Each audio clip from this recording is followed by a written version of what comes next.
This is a mortal body, but something immortal is inside him. And while it is in this world, it takes itself to be a person. Thank you for taking the time to join us.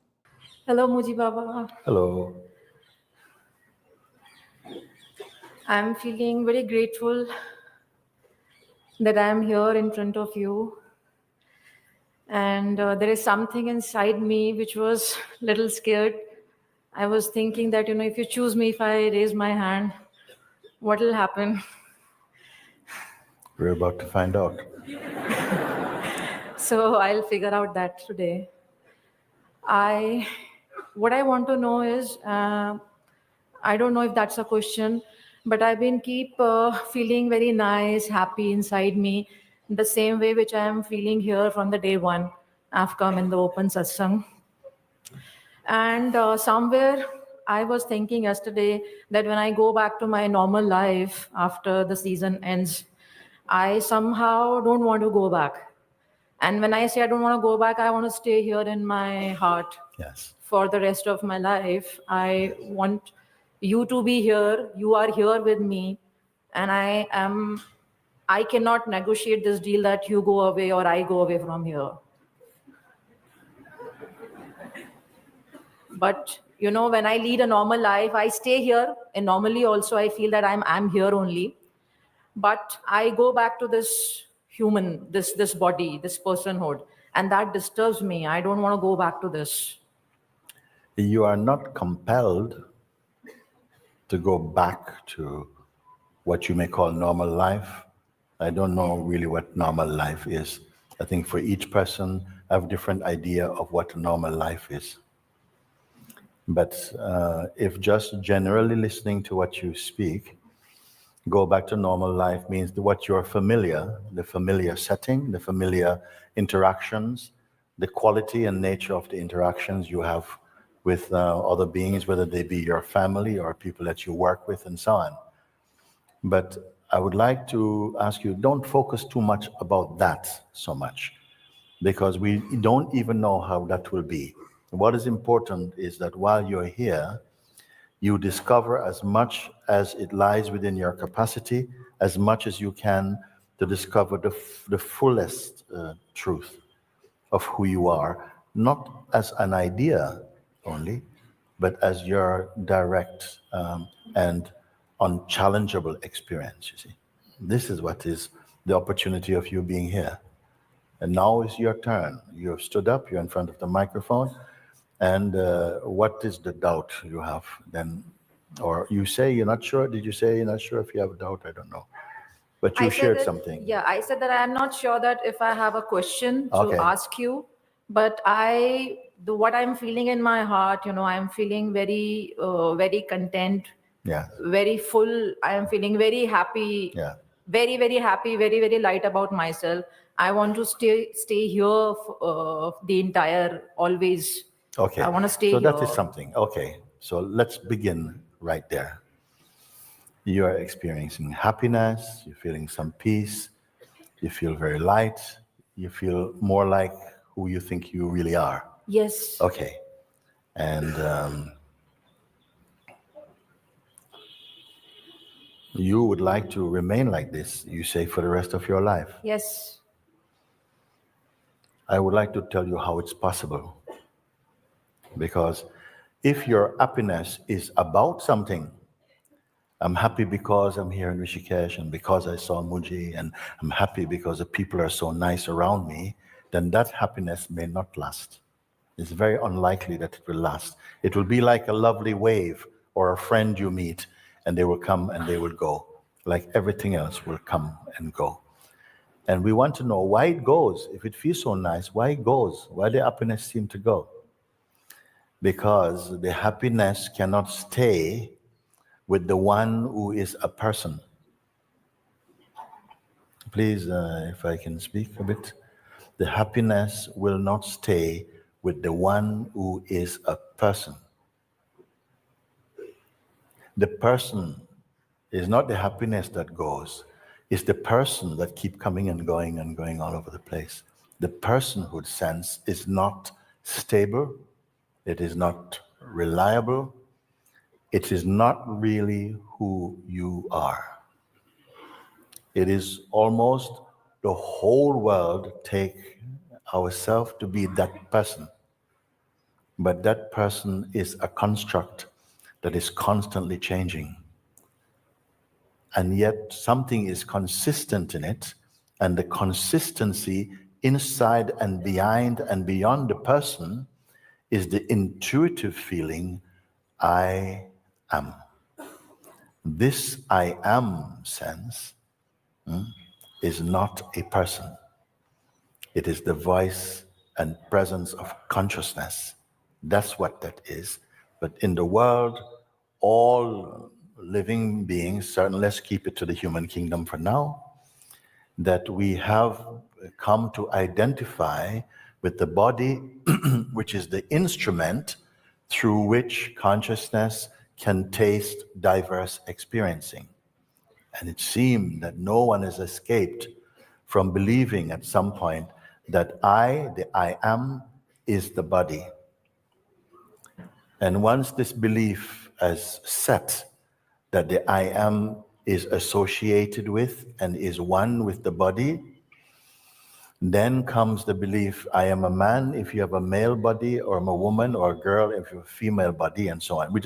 I'm just checking. I'm not teaching anything. We're just explaining a little bit how it came that the I am, which is the seed consciousness that functions as the sense of conscious presence, meaning that I, consciousness, am.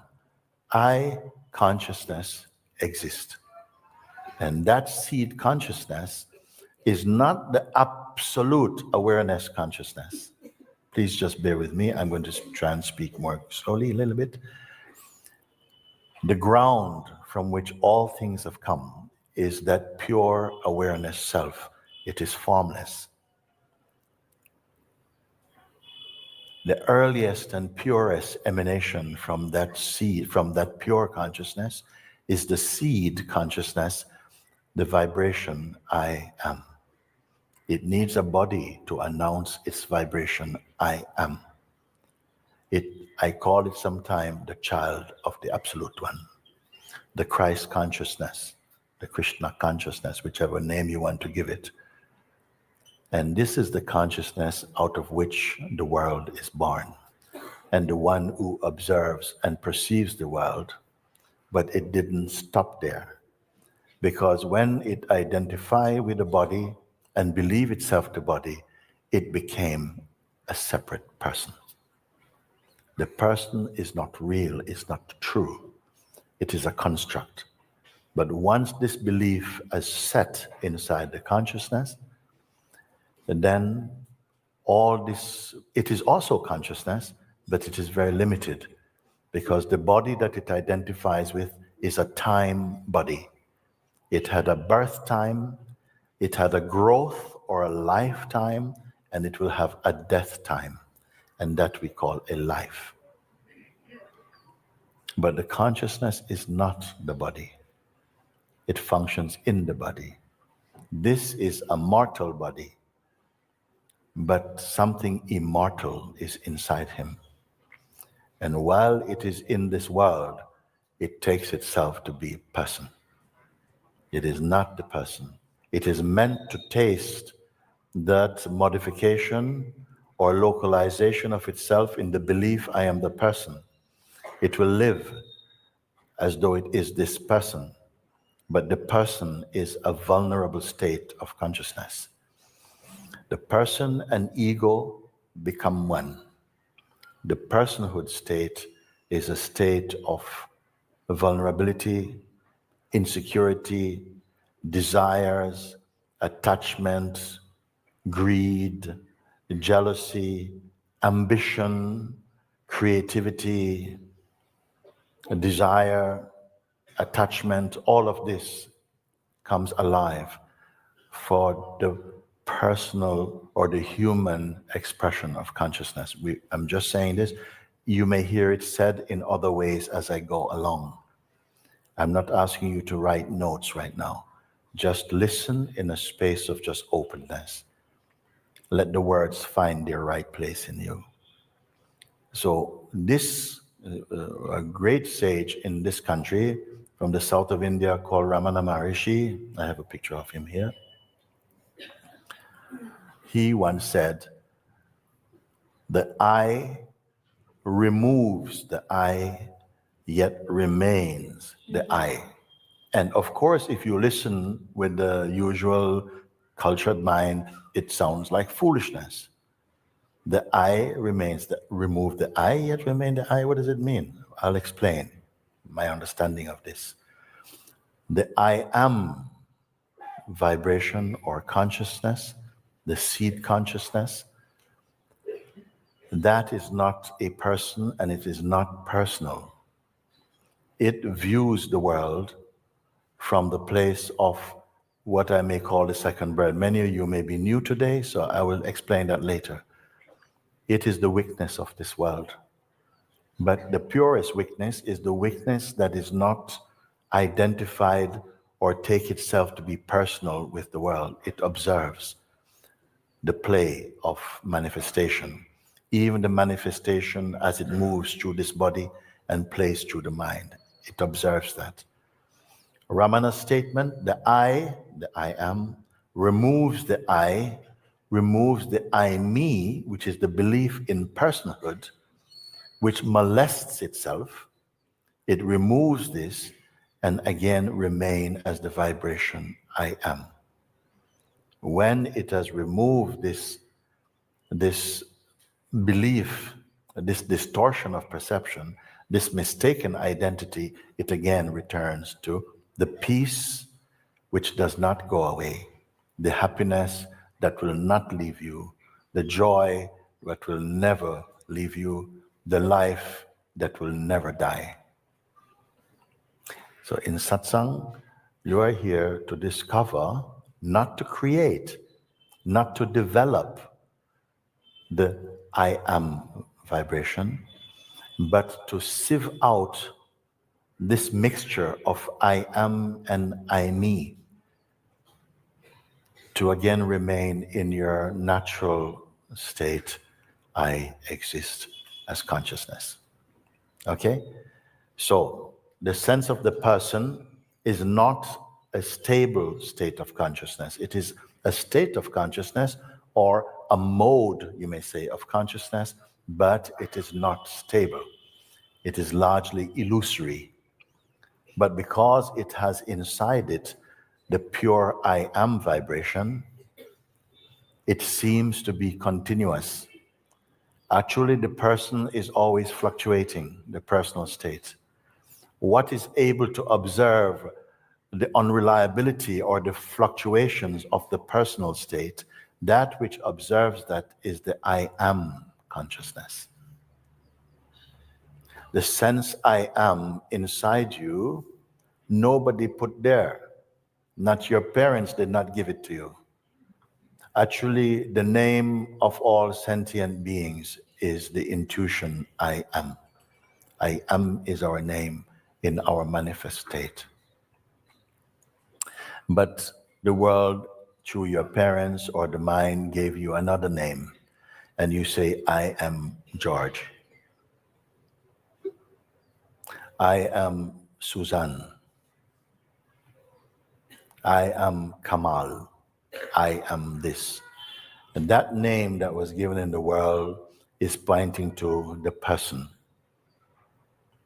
The person is a continuously changing state.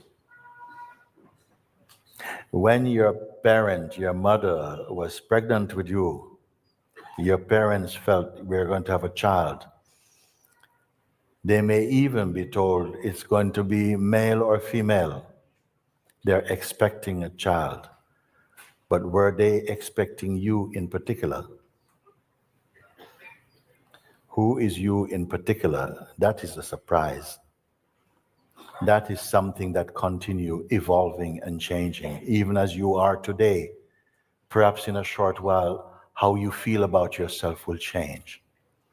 If we were to meet you from the age of 5 and every 5 years we were to interview this child as it progressed through the movement of time from child to adulthood to old person. Every 5 years we interview you. Tell me about who you are and how you perceive the world and what you want from your life. I feel your answers will change because you are never the same person. But there's something that is consistent in you, and it is the vibration I am. That consciousness is always present. That is the first major discovery that you need to make in this life, to realize that you are the I am vibration and that is not a person. How you're going to do it? Well, grace brought you already to satsang. For many people, we accept and assume that the person we take ourselves to be is a fact. And this person has to deal with its challenges in life and try to manipulate its situation to make the most good situation for it to enjoy. But it itself is not stable, nor is its situation stable. You see. So I just want to spend one moment with that. Actually, as long as the mistaken identity, the feeling I am this particular person persists in you, the state of happiness and peace will also fluctuate like the person does. When through your spiritual discipline, by the grace of God, come and you're able to begin to see that even the person itself, including its situation, are perceivable phenomenon being witnessed, the clue is begin to develop in you that perhaps I'm not that which I've been for so long believing myself to be. A deeper awareness, a deeper field of witnessing comes to the surface now. And one begins to experience a more stable internal environment. When your internal environment becomes stable, because you are becoming stable again in your natural place, your world becomes stable. The world as you perceive it. The important discovery is the discovery that the person you take yourself to be is a distortion happening in front of who you truly are in the manifest. Have I gone too far No. to say this? No. This, what I'm speaking, is not just for your mind. If your heart is open to it, it will enter into your heart. You'll begin to see with the heart's light rather than the mind's thinking. But in satsang, guidance is given to you to help you to discover, not create, your true position. And therefore, you find your correct perspective of how to see through the senses and the mind. The senses and the mind that interprets the senses are functions within you. They are not your original space. They are functioning, being witnessed from either the standpoint of the person or the standpoint of the awareness consciousness. Now, it's a lot of words to share about a very particular thing. So you have given me the opportunity to share a little bit. If I told you once, you may not get it. Because it's through repetition that we developed and deepen into illusions and delusions. And it is also through repetition that the truth comes again to clean your house. So I don't expect, I tell you, oh yes, thank you, Ramuji, thank you, ping, Buddha. No, I'm not expecting that. But I know sufficiently you have been in satsang for some time, most of you, and it's seeping inside. Something is beginning to understand, but maybe it's not yet firm. My hope is that this season of satsangs here in Rishikesh will seal that deal. It is not really a deal, actually. It will come back to your original place. Coming back to your original place is not attractive to the mind, because when you recognize your true place experientially, the mind will not have its delusory power over you. And as I said before, in each unit of consciousness, let's call each form and each person a unit of consciousness. In each unit of consciousness, there's a force that arises within us. Two forces in our play, in our manifest play. One force is keeping your attention into egohood, into being a person, and aspiring from the place of the person, desiring from the place of the person, living from the place of the person with all of its imaginings and all of its projection, all of its hopes and dreams and aspirations and failures and so on. But there's a higher force within us, a capacity to rise up in consciousness. And by rising up, it means effectively to return to your original nature as divine, your divine origin. This is not poetry. It is not spiritual fantasy. It is the availability to wake up, the opportunity to wake up here to the reality of yourself. So I'm standing here with you to facilitate that seeing which is going to destroy delusion in you. Because for as long as you accept yourself as a person and believe that that's the fact of who you are, you will not open yourself to the possibility of discovering you are much more than a person. Now, I know that you are much more than a person because I know who I am. Not here. I say I know who I am because there is no doubt in me. I don't believe who I am. I am who I am. And I'm telling you, I am not different from you. You only have to wake up to see. And it is not difficult. It's not difficult because it's not even 1 millimeter away from right where you are. This is the great mystery, the great paradox. There is no direction I can point you in to say you are more real over there. Your reality is in the very subtlest place within your own being. And if you're open to it, I see no reason why you cannot come to the recognition of that. I will tell you what may appear to stand in the way of it.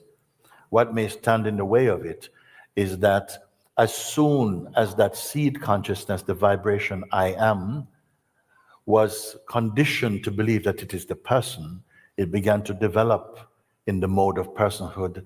It became attached to the identity of a person.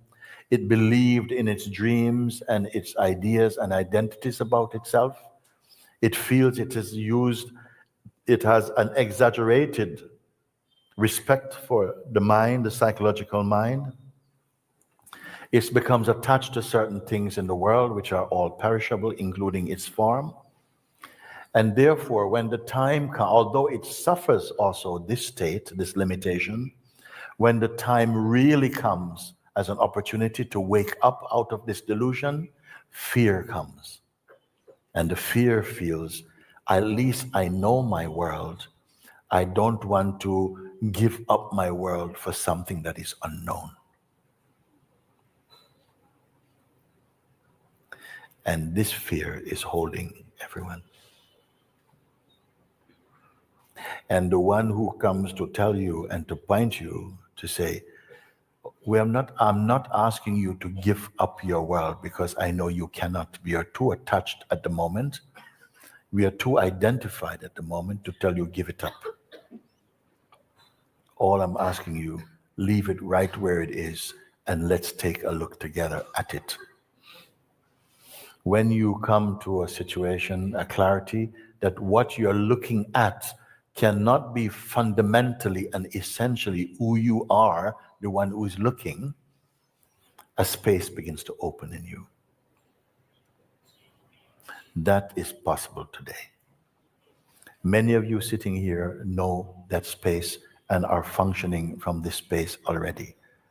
Others are to follow. How far can we go in our research? Well, you can come back home. Come back home does not mean giving up the body and dying. I want to make this clear because there's a fear that if I come to the full realization, there's no point to my life. Well, actually, you begin to feel your life, and your life become blessed by your deeper understanding, because life is not a curse. So don't be afraid. You're not going to leave your family because they're in the way, and I'm going to give up my job because it's only illusion, and I'm going to... It's none of this. God made this world and takes care of it. But as you begin to discover the witnessing power in you, you are beginning to wake up from the delusions that the mind creates, and which, when we believe in this delusion, you become fearful to go beyond it. So only someone who has gone beyond it can truly guide you to go beyond what you feel is your limits. They are illusory limits. The human form is limited, but the self, the true self in it, is unlimited. The opportunity is to discover this experientially, not ideologically, not theoretically, not speculatively, but to discover it and stand in the authority of your own seeing, beyond pride and beyond arrogance. But a fear comes. And you must understand why this fear comes, where it comes from, and who it comes for. And discover that this fear cannot exist in your original nature. So come back to you. You say, I am feeling peace. I am feeling happiness. I feel light in this place, because the vibrational field of this place is higher than the personal field. So of course you are going to feel more elevated, more light, and you want to stay this way naturally. But as long as the person conviction in you is not challenged and transcended, this happiness will not stay. It will come in little bursts to remind you perhaps of what is possible in you, but it cannot stay, because the one who imagines I want to be happy, this one stands in his own way. You are not this one. You are relatively this one, but you are absolutely the one out of whom happiness come, joy come.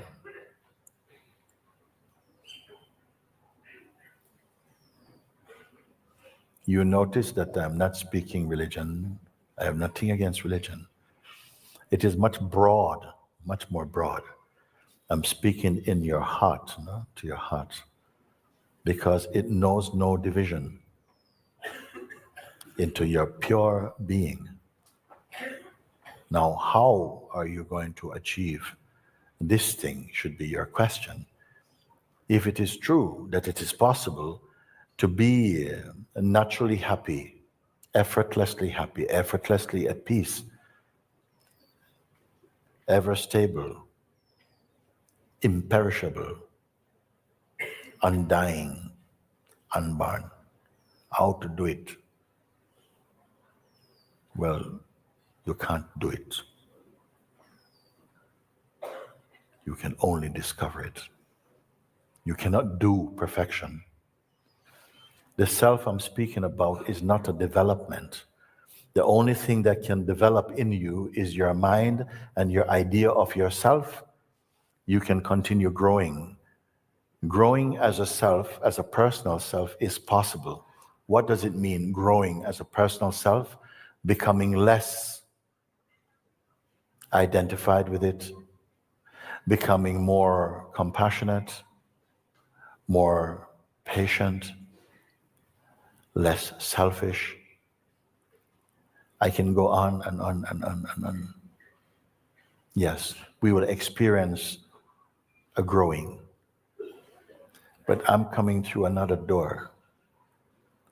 I'm saying the one who is growing, the very action of growth and the goal of growth, you will wake up to see that these are phenomenal to something that does not grow. It perfectly is itself. But you may say, but I'm not attracted to that because I like movement. I want to be passionate. I want to grow. I want to exchange. Of course, if that is the pulsation in you that's strong, it must be given space to continue flourishing in its own projection. I am not here to challenge that. I'm only here to see if you can go beyond even a little bit of your perceived limitation today and how far you can go. And as you go, we can check and see, are you entering into a danger zone as you keep on looking? Are you losing all your treasures as you're looking? Are you becoming more sad and more broke as you're looking? And you must say, what is your experience as you just look? I'm not asking you, give up the world, run away from home, go and live in a cave. No, just as you are, right where you are, begin your looking with me, if you care for that. Yes, I do. I trust and believe in you to what you say. When the day one you came, you sat here, you said that I've come for you and I want to wake you up. And today is the day I believe you. And I believe that you have come for me. I have that trust. Then may it not just be a blind trust. May the trust is only effective and needed to prove each thing on the way. For you to just trust in me, trust in you, it is good. But to follow and to understand and to walk with me as we look together, this becomes your experience. So let's start afresh. Just take a few moments like that. You say again, speak now again, fresh. What you want today, speak. I want to be free, Which means for you? which means me free from this personhood, from the ego, that mind that suddenly comes in. I am happy mostly, and then suddenly that mind starts to work, and I crib about people, situation around me, and then something perceives and says that, oh, it's not you doing anything, and then I come back and I feel a little better, and that state improves. When you come back, you say, and I come back. What do you come back as? When you say I return, like I guess you're saying I come back to my more stable way, to what is truthful in me. Would that be true? Yes. Yeah. So you come back, and when you come back, you are full of content and noise. How do you come back? What is your state when you come back? When I say I come back, I mean by that, I get out of this personhood, the name I'm given, which I'm strongly attached to, Yes. which my mind doesn't let me know at times. And when I come back to my consciousness, I am empty. The happiness which I feel at heart, Okay, that let's fullness. speak slowly because just a little slow down a bit. So when you come back to your consciousness, you say. Okay. Right now, are you clear that you're standing in oneness with your consciousness, or do you feel that something is to be done to get to that place? I'm at my consciousness. Does that mean you traveled and met consciousness, or that you are consciousness? I am consciousness. You are the consciousness I itself. stay here. Yeah, okay. And while you are conscious that you are consciousness, no trouble. No trouble. When does the trouble start? When brain mind subtly enters, and I get into personhood, ego, pride, arrogance. Okay, let's slow down now. And please, let's see if we don't just say he's talking to her. I just wait for my turn. No, I'm talking to you, actually. If you don't listen just personally, you may understand how universal what I'm speaking is. No? You say, when I'm conscious of my consciousness, it effectively means the mind cannot easily fool me. Sometimes the mind comes and then I get pulled into the shape of the mind itself. And then disturbance come, maybe frustration come, anger come. Okay? Yeah. When the mind comes in, okay, it says something. It just doesn't come and look at you. It says something. It usually says something that invites you to become a person. It might say some silly thing. You're looking a bit rough today. You go look in the mirror. Oh my God, I look. And straight you go into identity. Straight. I'm just making it up as I go. It can say anything. It can say, oh, you may start with a feeling and it goes, I'm never going to get it, or you're never going to get this. Look how you feel. You're not really following mooji's pointings, are you? You're not doing very well, or whatever it may say. But who is it speaking to? Is it speaking to the pure consciousness, or is it speaking to a self-image you hold on to of yourself? Like a reflex, quickly you get pulled into the shape of the person you have believed yourself to be. Mind comes. Do you go? Mind comes. Does mind come and go? No, he says something. What does he say?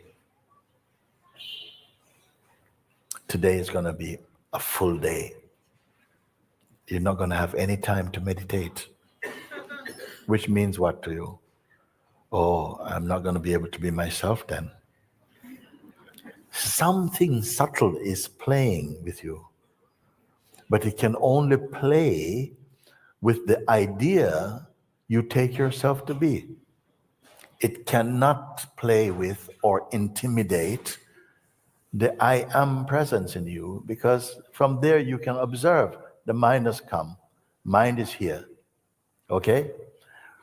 But if you easily get pulled into identity when mind is here, quickly you are in this place of identity.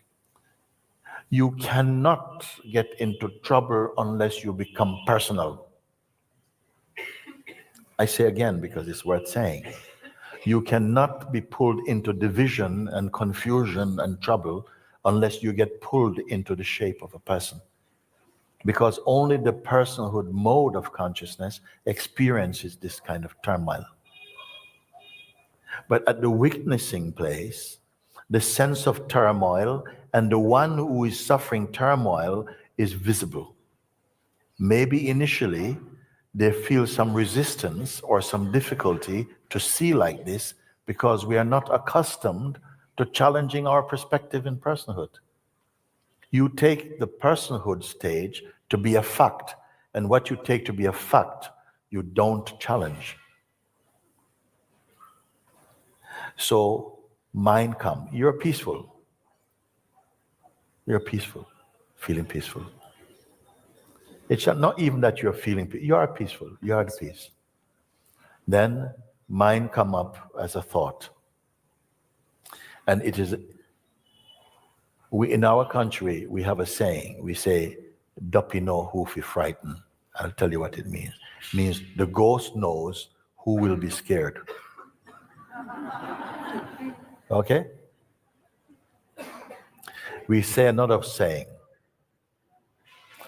Duppy don't go to the parson's house, Duppy go to the person's house. Meaning, the Duppy, the ghost will not go, the parson means the one who is like a monk. He won't go to his house, he won't go to the parson's house, he will go to the person's house. Because the person is afraid of the ghost.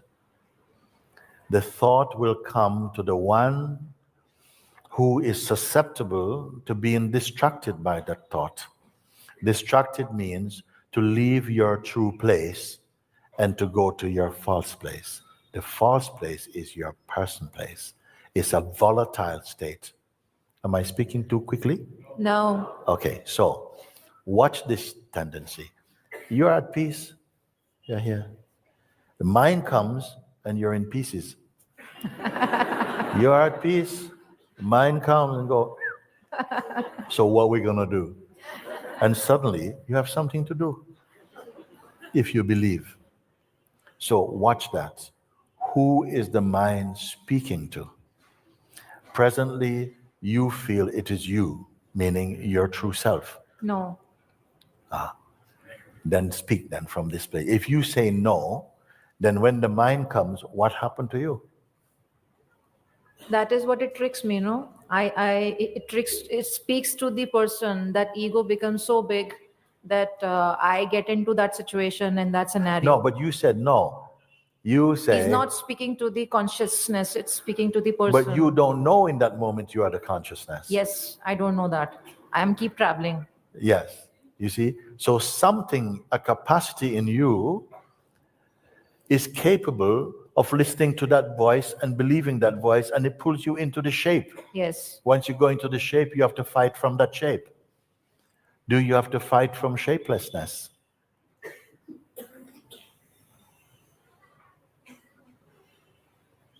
When you are in your natural field of I am consciousness space, can the mind intimidate the consciousness space? No. So there is within us a capacity, a tendency, a potential that when the voice of the serpent comes and say, blue, blue, blue, blue, something go, mm-hmm. And the minute you go, mm-hmm, and you identify as, mm-hmm, conversations begin. I'm only asking you, I don't say, stop the conversation. No, I said, observe. Because if you observe, you will not lose your true perspective. If you don't observe, like yesterday and the day before yesterday and the week before last week and the month before last month and the year before last year and the decade before last decade and the life before last life, you will keep on listening and feel you're being pulled about, or you're defending your mind because you don't realize it is not your friend. Not yet.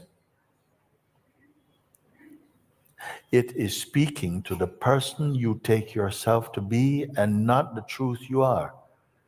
But you are not yet conscious of the truth you are. When we take ourselves to be a person, then you are transacting in the world. You want this, you have to get this, you have to do this, and so on. You have not yet become aware of the natural state within your own self. As soon as you begin to catch this, a battle rise up in you. It's as though that force in you that is attracted to the carnal identity that is attracted to the voice of the mind, the psychological mind, that begins to come up to fight for its survival. You know something? It is not real. But for the one you take yourself to be, it will feel very real. If you can begin to observe both the reactions, the actions, the interactions, and the one that is being affected by them, you're out of that trap. You remain as the conscious witness of them. Maybe you're not yet cured, you're not yet fully cured, but you're waking up to the mechanism of the functioning of the egoic mind. And I put it, that is the one thing you need to transcend in this world. For this you came into this world, to know this play, and to transcend it by understanding your true nature. And that is totally possible. And I want to tell you something encouraging. You have the advantage. Why? Because you are already the self.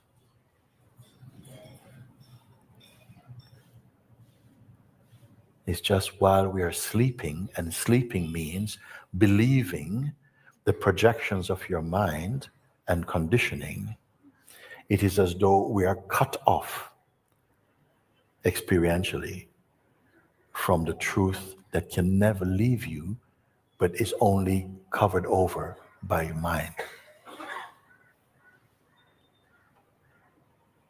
Am I speaking something useful to you today? Yes. Okay, so you are only transcending now through understanding. You're discovering your true position. That, wait a second, the voice that is telling you, even some years ago, maybe a few hundred years ago, there was a time in Japan, I'm not singling out, but that's what come to mind, when almost a whole nation believed that if you were a woman, if you were born as a woman, you could be a beautiful wife, you may be even a prime minister of a country, but you could not be awakened. Tough. Maybe next life.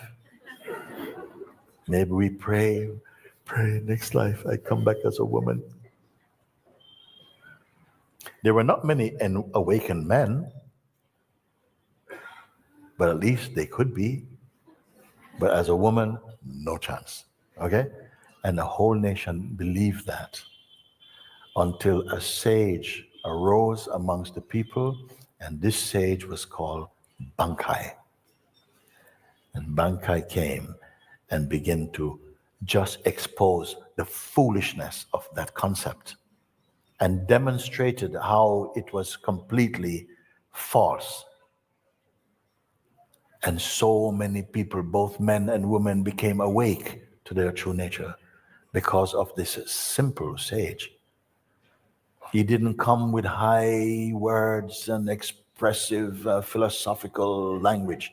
In simple day-to-day terms, he pointed out that this is just a concept. And just as it says that belief can heal and belief can kill, a thought without belief has no power.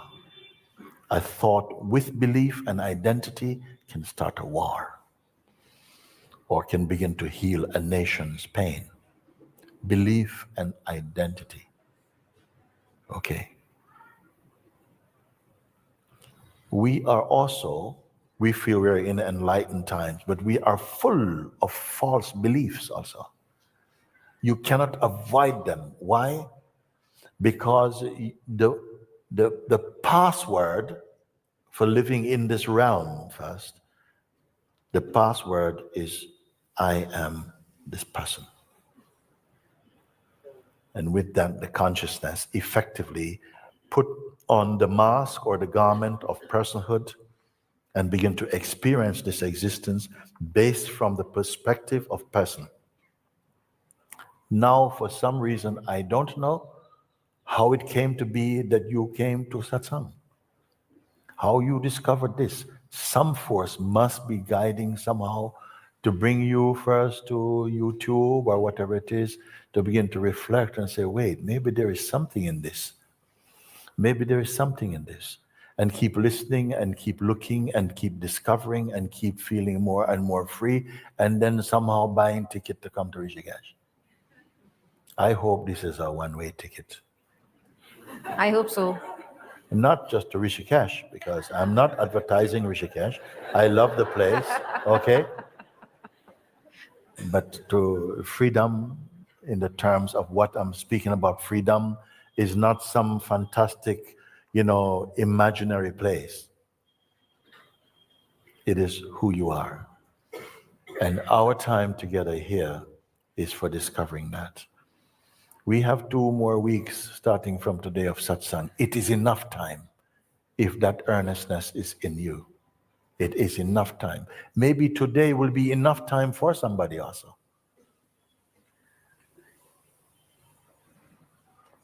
Why not you? Yes.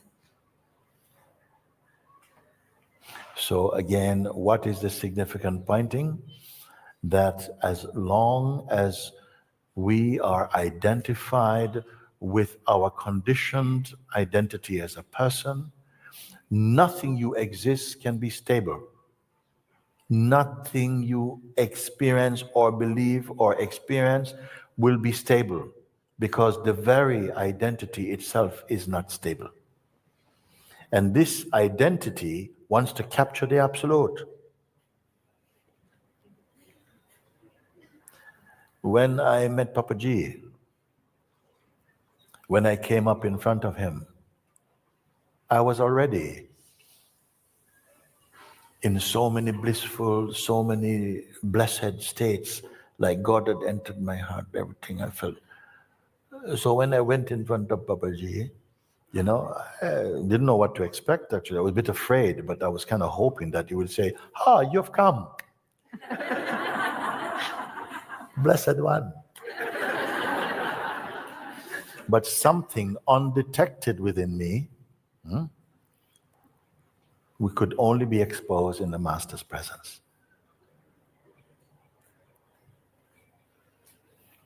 And as I sat in front of him, that began to come up. What I could not see began to come to the surface. And it was like resistance, Why is he speaking to me like that? I couldn't hear him, because a noise was coming up, a ringing was coming up in my ears. Like siren.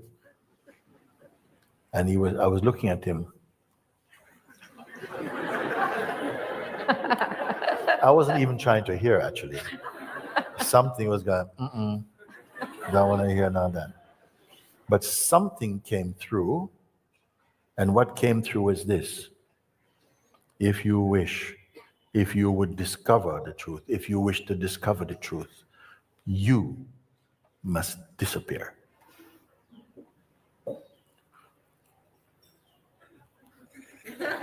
Who can carry out that instruction? If I disappear, who's going to discover the truth then? Okay? So if you are to discover the truth, you must vanish. Who can follow the instruction? Who can do it? But he's not talking to my mind to carry out an instruction. He spoke into my being. And what was not true was fighting. My undetected demon was fighting.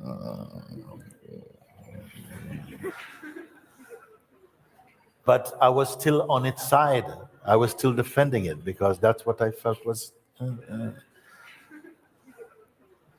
And it was only later on that day, because of the force of Master's grace, I was not in a state of gratitude. I was not saying, oh, thank you, or not like that. While I was sitting there, although I was outwardly appearing to be cool, but inside was a riot. tsunami, outside. Okay, so what happened? The serum was in. The serum was in. I couldn't get out of it. My whole being felt on fire.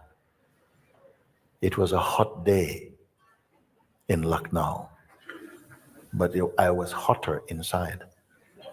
I was furious, anger, because I was identified with my mind. And it wasn't until somehow I went for a walk and I sat down under a tree, and then I decided, okay, I got to get out of this town. I got to go home. I got to leave this place. The place is called Lucknow. Luck now. But for me, bad luck now. I don't want to be here. I want to go. What is that force? Pride, arrogance.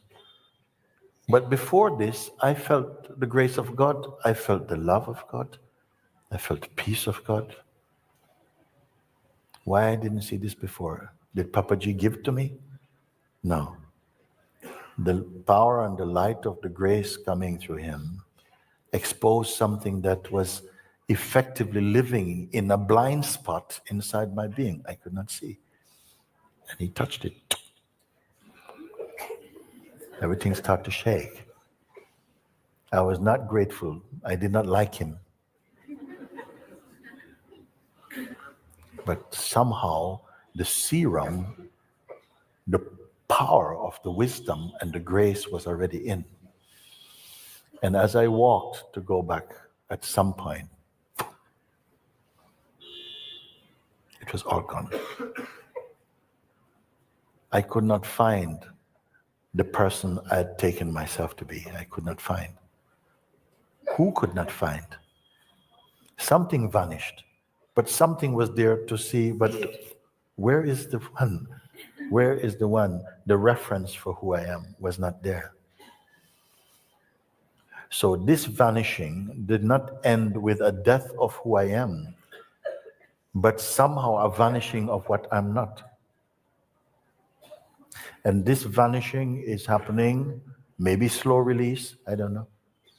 The vanishing of what we take ourselves to be is being replaced, not from something coming in from somewhere else. It's not coming in. It's just the false was being removed and the truth was being revealed. It was not being created. The truth that you are is already the only consistent thing that about you. Everything else is like a cloud passing. And you are the witness of the clouds passing.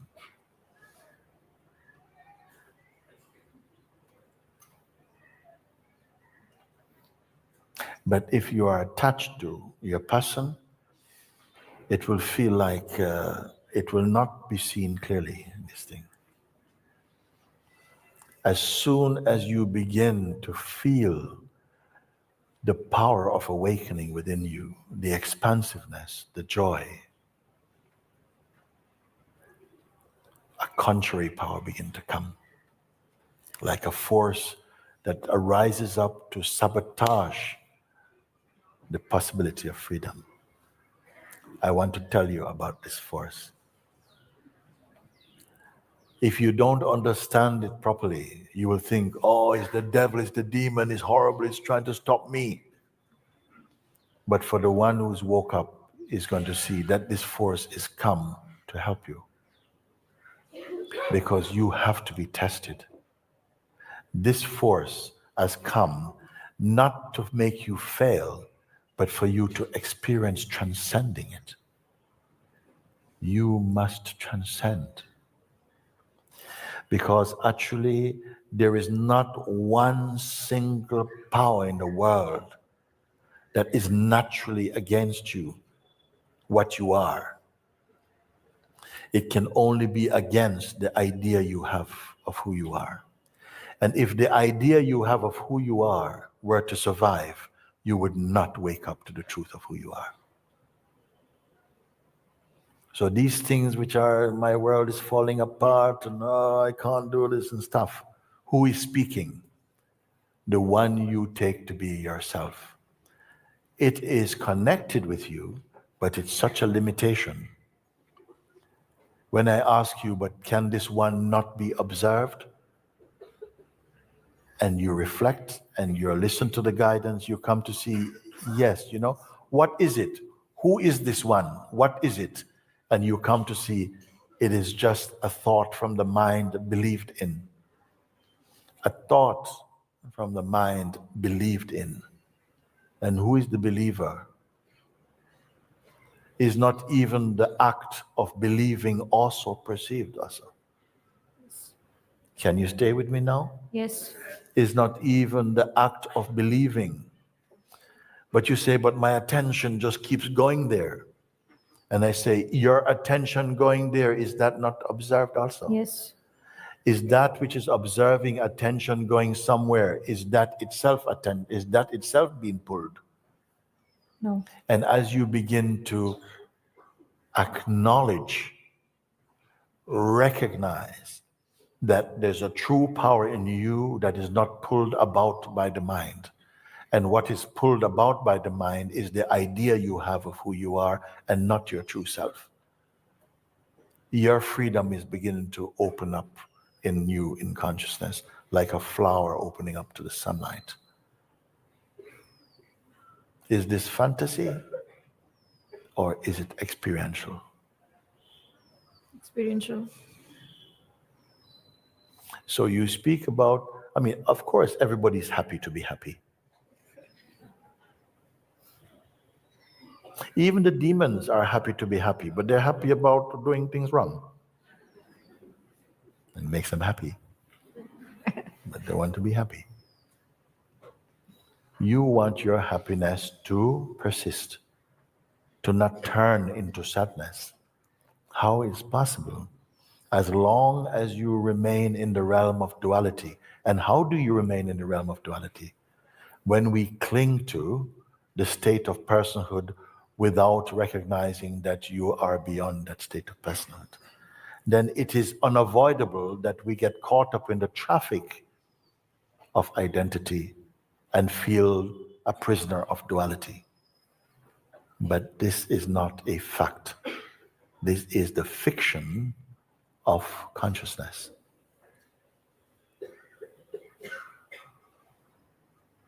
Is it useful what I'm sharing with you? Yes. I'm only wiping your eyes.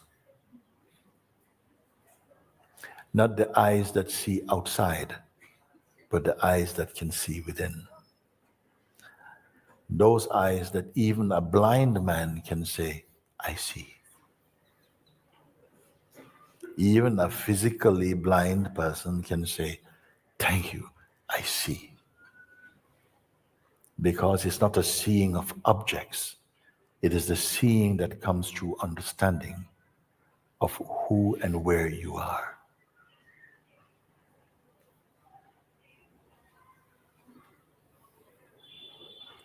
So I've taken some time over this question and questioner, but it's everybody's question and everybody's discovery. This is the power of a true Sangha, that on listening to one interaction, the mind of everyone can be pacified and established in the truth. If you take yourself to be each person, you say, well, he's talking to her, and I've been putting my hand up since yesterday. I don't get picked, and I feel not good about it. And you stay and you confirm yourself in personhood.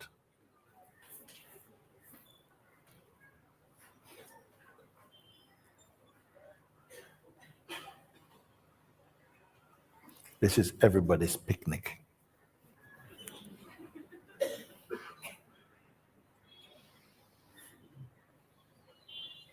What have you grasped now?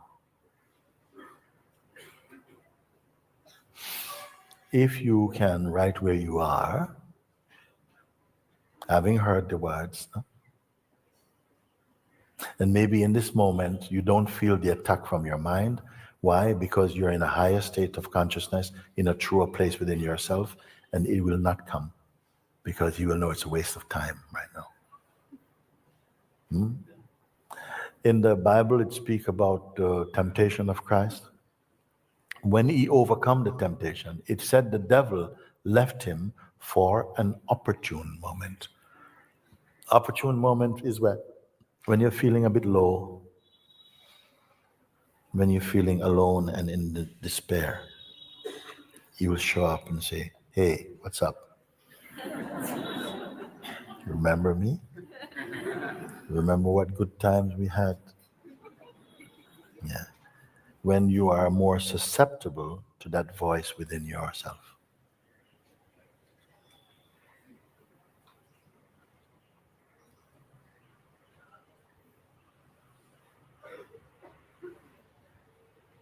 When I speak about this voice of destruction,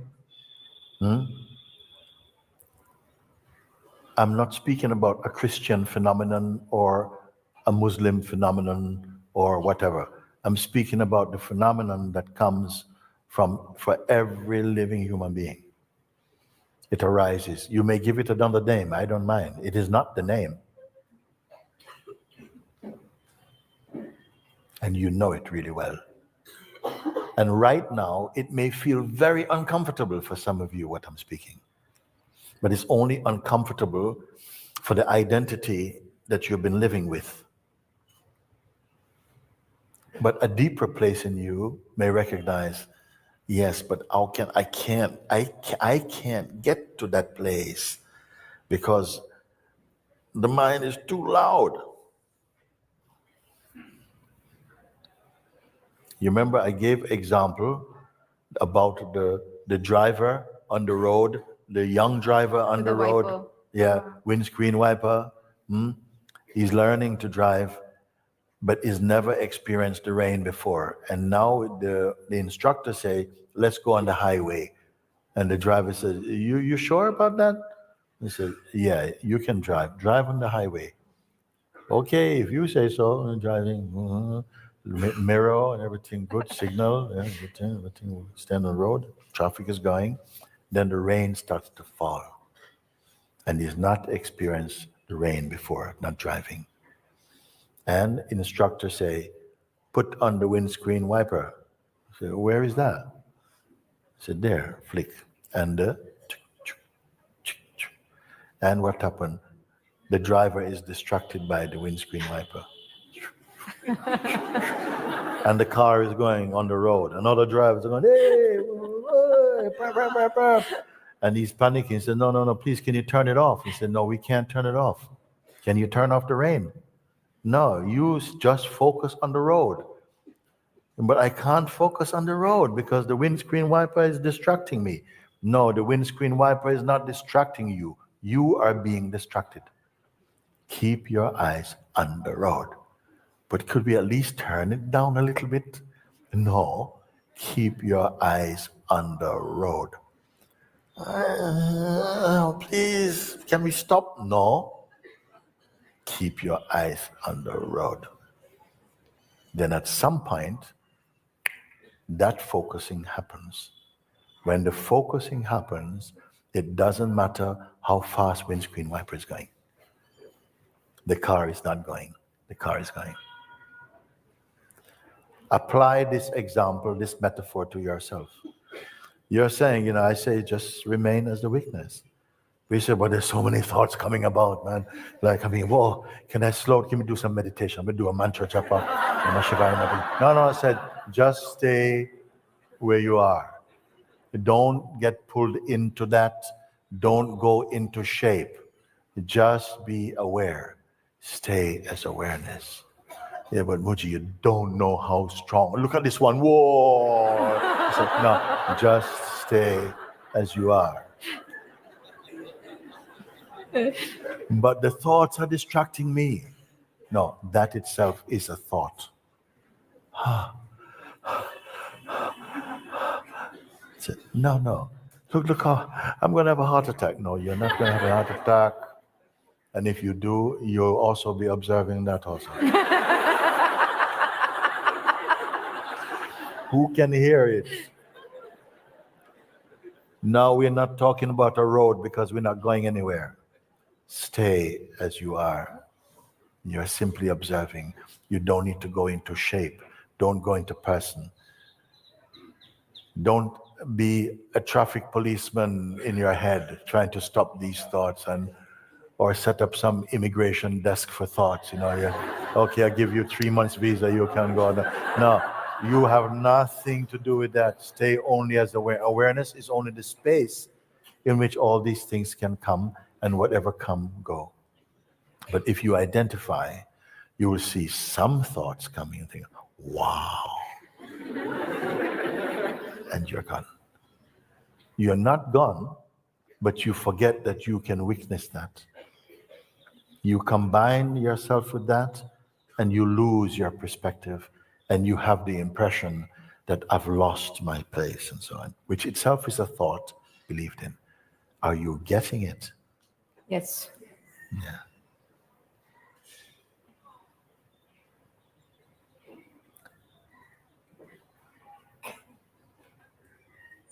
On the day, in the moment that you discovered peace,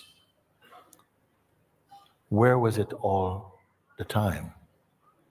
Until you discovered peace, where was it? Where was it living? Did it get flown in by DHL or something? I mean, where did the peace come from? Did you create it? No. Or you discover? Discovered it. Yeah. You're flicking through all your TV channels to find something. All night, just noise. Then you flick it off. Wow. Such peace. Is peace another channel? No. Same thing.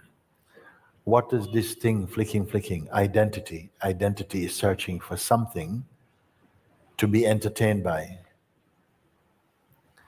What's this flicking? Remembering where you really are. That is observable. That's an observable phenomenon. And don't get pulled in. Don't log in. Don't log on to that. Like looking through a camera with no SD card and no film in it. Just looking. You can click the button as many times, but there's no print. Something looks. Now, it is not a perfect example because you don't have to be blank in the world and like just look. You're not like that. When you look from the real place, the actions which are the cosmic action, your natural actions, the energy will spontaneously come, the attitude will spontaneously arise, how to be in this moment. It's not that you're doing one sweep, the whole world is gone to get rid. The world is not your problem. Your thoughts about the world is the problem. Your belief in who you think you are living in the life, that becomes the problem, not the thing outside. The thing outside is only what you project and interpret, but the thing inside is your life. Even as this talking is happening, I am here. I can tell you I am not speaking at all, but speaking taking place. Is the speaking coming from, I don't know. The speaking is coming from the grace of the self is speaking. The love arising from the self is speaking. So I can say I'm speaking, yet I'm not speaking. You may hear people in satsang after a while, they say like, I'm leaving, but I'm not leaving. I'm doing this thing, but I'm not doing it. I'm crying, but I'm not crying. And most people will not understand that. And don't turn it into some spiritual cliche that spiritual people use. Don't say, but nothing exists, there's only the self and stuff. Please don't do that. Please don't do that. It's very annoying to hear. Be that. Don't talk about it. Be that. Don't talk about it. Better if somebody come to you and say, sister, brother, Swamiji, could you tell me something about how to be peaceful? You said, Oh, I'm sorry, me? I don't know anything. But when I'm with you, I just feel so peaceful. I just feel that you are peace embodied. I don't know what to tell you, man. Okay, can I just sit with you for a little while? Because just sitting with you, I feel so good. Okay, you can sit. And that is better than telling people nothing exists. You are not your name. Nothing exists. You don't exist. I don't exist. World don't exist. Actually, I tell you what happened. One time, one guy came, one friend, he went into supermarkets in London. He went to supermarket. He came to me this day, and he says, Muji, I took something from supermarket today. I said, what do you mean you took? He said, I just took it. I said, why you take it? This is a true story. Why you take it? He says, because everything is everything. He said like this. Huh? He said, I mean, I mean, just, in the beginning when everything just existed, there was no money. I eat a fruit, you eat a fruit. So I went into a market and I felt, it's mine.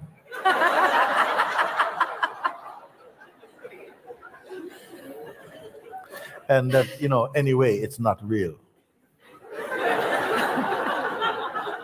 So he said to me, it's okay or not? So I said to him, actually, to be honest with you, you say it's not real.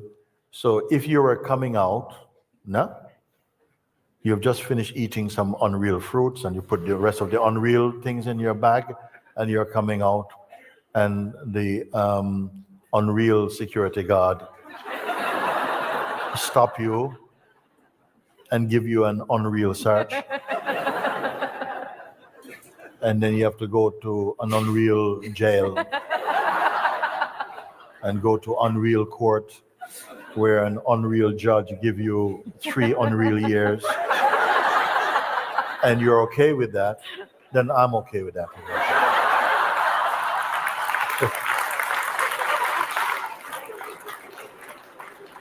Because we change things to suit our projections, our belief. But you cannot follow them through. At some point, they will confront you. All that you see, everything is born out of time. All that exists in time, you will call is and was. Everything is and was. Only that absolute awareness self ever is. It alone is. 1 billion years ago, it is. 1 billion years from now, it is. Everything was. The self has no history. It is not aware of any future and time and you and me and life and death. All this is fine. I don't want to say it's just dream because most people will not understand what I mean. I can give example why I say about dream. Because in these days, you can go to cinema. In the old days, they used to paint cinema backgrounds and film and so on. But these days, so sophisticated now, that sometimes they use a real city and real people, real cars, all these things they put there. But the story is not real. We're looking at the same, that's why I say there's one earth, but there are billions of worlds. Because in each system of consciousness, a unique world is being projected through our mind and conditioning. And each of us like to feel that our world is real. This is why it's good that we're together and somebody can show you their version of their seeing. And you see that actually it's very subjective. Then which of it really is real? You go to a football match. There's one match. There's, say, 24 players on the field or whatever number they are playing. I don't know how many players they play. How many? 22. Oh, I have 2 reserve, okay? So we have football matches playing, international football match. They're playing. The game is just whatever the game is. But there's 100 commentators around the world commenting. And each of them is given a unique account of what the match is. Everybody else is listening on radio or whatever and saying so on, some listening and believing something. Yet the match is only whatever the match is. Who is giving the true report? Everyone is giving subjective report. Everyone is having a subjective view of the world. Which of them is the most true? None of them is true. None of them is true. Only the one who perceives the perceiving is true. And this one, I hope you've come to find out who it is in you. Because discovering this puts an end to all sorrow, all the ugliness, all the fears of dying and living also. All of this comes to an end when you awaken to the truth of yourself. And why not today also? There's no hurry. I'm not signing up. I don't have a booklet of awakening here.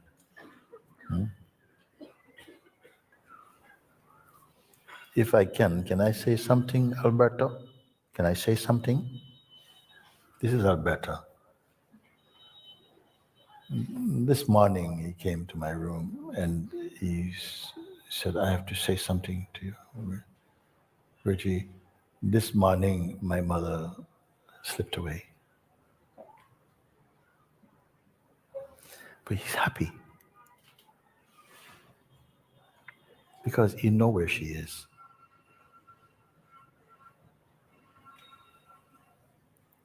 And we have talked.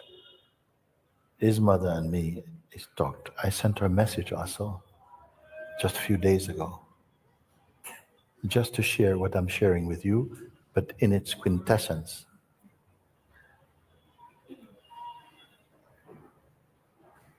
And even this morning, as the breath is fading also, his sister was with mom. And what's mom's words to sister?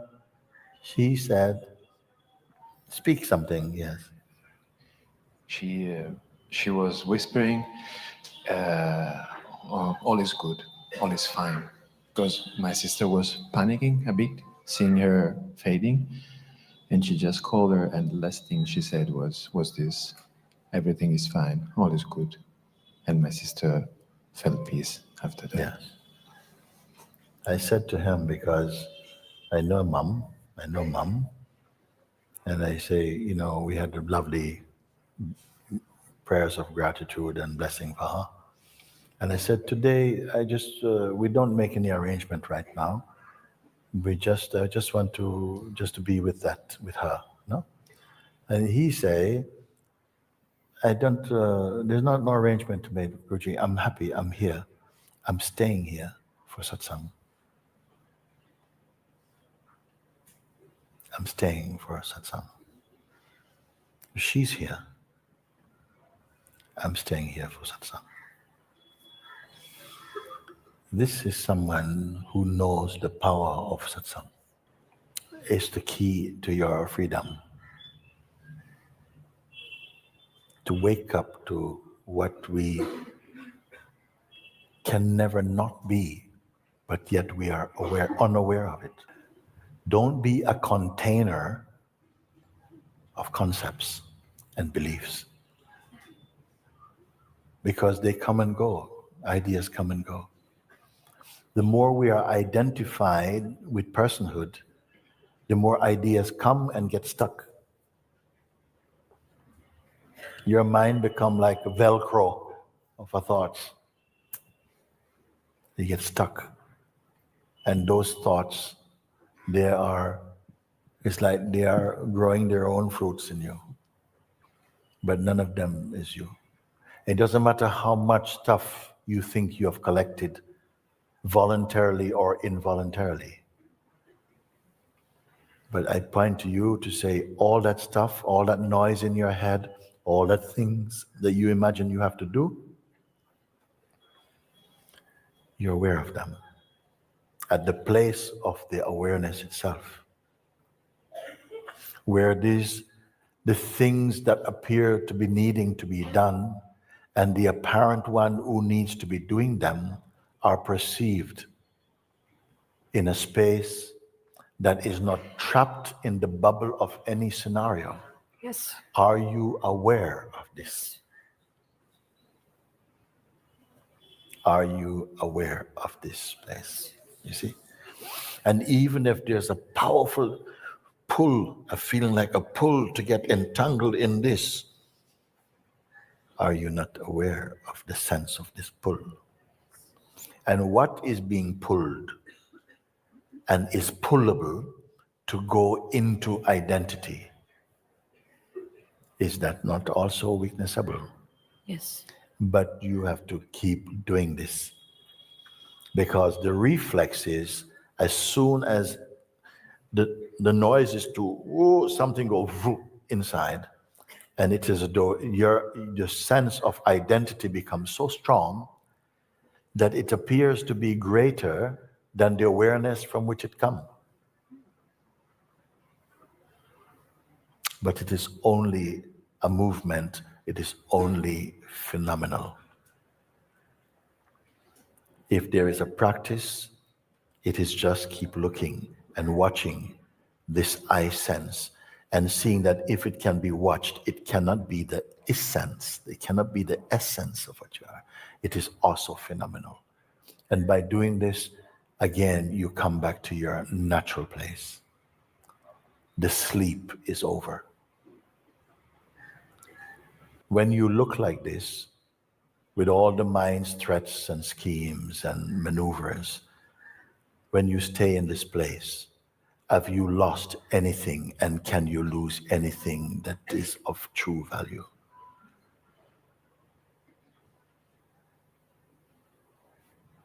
If you were to lose everything your mind is showing you, and you pay attention only to yourself, to the space of being, have you lost anything essential to you? No. Can you lose anything essential to you? No. This you must confirm again and again and again and again. This is going from death to life.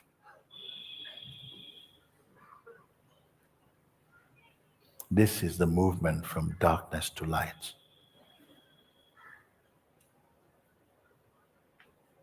This is the shift from time to timelessness. And you don't need to talk about it with anyone. It's your own internal discovery. Be it. Don't talk about it. Sometimes people have had what you may call an awakening experience. And they're quick to tell you, Guruji, yeah, none of this exists, and so and so. All there is myself. Said, be careful about the one who is speaking. Watch the one who is speaking, who is saying, I got it, I saw it. You know, the mind never existed. There was only myself. And watch this one who is speaking. And don't combine yourself with that one. There's no one to stand up saying, look, I've awakened, I'm awake now, I'm enlightened, I did it. You who did it? Watch this one. He is the spirit of pride. He is not the true one. Keep quiet. Whatever you see, don't combine with your seeing and yourself. And so now, where are you now? I'm home. Did you arrive?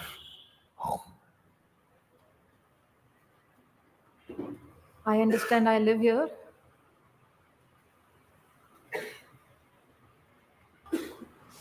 I and home are one. I and home are one, same thing. I have come home, maybe I can leave home.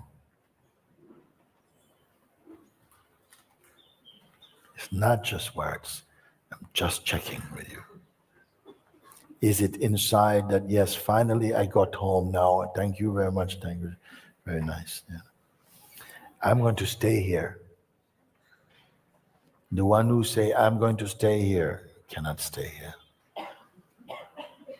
Only the one who is here is here. This is the discovering, you see. It's not just semantics. It's not just clever wording. It's subtle seeing, subtle understanding, you see.